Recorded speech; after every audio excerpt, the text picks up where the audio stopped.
Hi everyone, it's me, Mommy Burns, and welcome back to my channel. For today, ang topic po natin ay mga senyales na malapit ng manganak. Alam ko po, excited na kayo, and habang papalapit yung kabuwanan ninyo, is mas na-excite kayo, and at the same time, may halong takot at kaba. Which is normal. Normal lang naman po yun, lahat naman po is nakakaramdam nun. Kahit po ako noon, naramdaman ko po yun, yung excited na ako. Pero at the same time is, kinakabahan ako, natatakot din ako. And since pinagkahandaan po talaga natin yung panganganak natin, isa po sa kinukonsider natin sa pagkahanda ay yung mga senyales kung kailan malapit na ito. And yun nga po yung pag-uusapan natin ngayon. So let's start!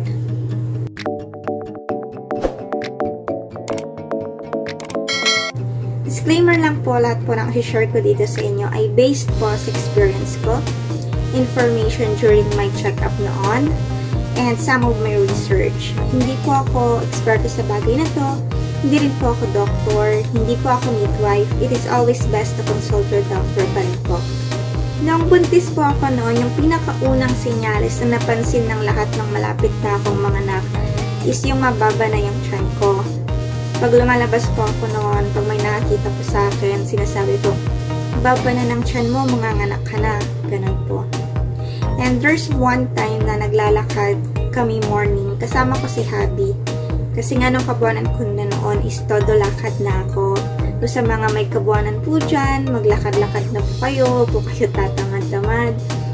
Kasi during delivery, wala pong ibang makakatulong sa atin, kundi sarili po natin. So, kailangan tulungan din po natin yung sarili natin. Sabi po kasi yung walking, nakatulong po siya para mapababa si baby and para hindi po tayo mahirapang manganak. So, advice ko po is galaw-galaw na po tayo. Mag-walking po tayo hanggat kaya po ng katawan natin. Pero wag po natin nabasuhin yung katawan natin. Basta yung kaya lang po. And going back, yun nga po, morning, naglalakad po kami ni Happy. And may nakasalubong po kami nakakilala niya. And then, ang comment po sa akin nung nakita yung tiyan ko, sabi po, kailan due date ni Mrs. Ang babara ng tiyan niya, malapit na manganak yan. Ganun po. Narinig ko po na pag mababa na yung tiyan is malapit ng manganak. Hindi lang po sa isang tao, hindi lang po sa dalawa, kundi higit pa po. Sabi po kasi, kaya bumababa na yung tiyan pag malapit ng manganak kasi yung ulo daw po ni baby is bumababa na po siya sa birth canal. And yung katawan daw po natin is pinuposition na si baby para makalabas ito ng maayos. And kapag bumaba na po si baby is naipit po yung bladder natin, nagkakaroon po ng pressure. Kaya may tendency po na ihi po tayo ng ihi. So yan pa po yung isang sign, yung wiwi po tayo ng wiwi. And kapag sumasakit-sakit na po yung mga balakang natin, isa rin po yun na senyales. Sabi po kasi, kaya sumasakit yung mga balakang natin kasi habang tumatagal, lumalaki po si baby, bumibigat po siya. And kapag bumaba na po si baby, is nagkakaroon po ng pressure sa mga ligaments sa gilid ng pelvis natin. So yun po yung dahilan kung bakit sumasakit yung balakang natin. And then, contraction po. Pero hindi naman daw po ibig sabihin na pag nagkaroon ka ng contraction is manganganak ka na agad-agad. Kasi may tinatawag po na Braxton Hicks or mas kilala na false labor. Yung false labor po is pwede po siyang mangyari kahit hindi pa po natin kabuwanan. And yung paghilab po ng tiyan is hindi po siya consistent.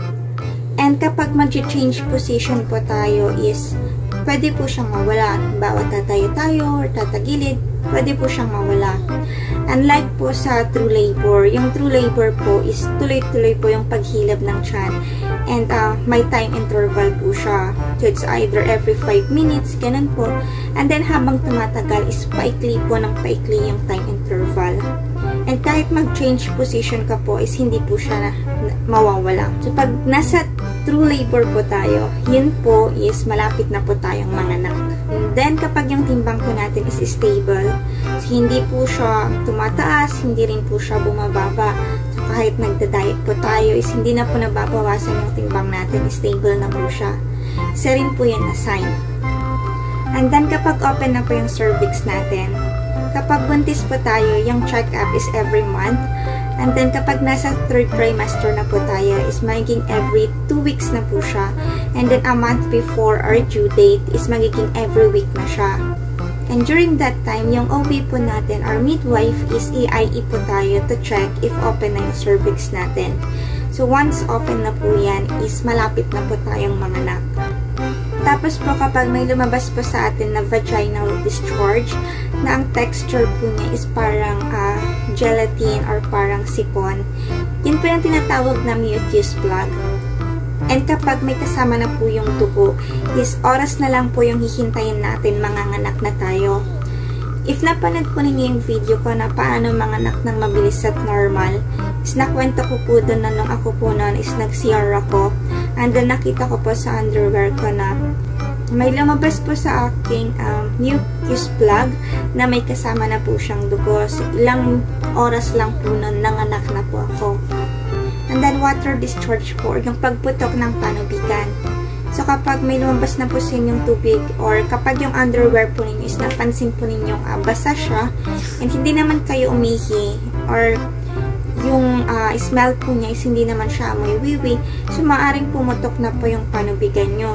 So, once na pumutok na po yung panubigan nyo, pumunta na po kayo agad sa hospital kasi kapag naubos po yung tubig and si baby is nasa sinapupunan pa po ninyo, is delikado po, maaari pong magkaroon ng komplikasyon. Kaya usually po, yung mga ganon is nasi-CS po sila.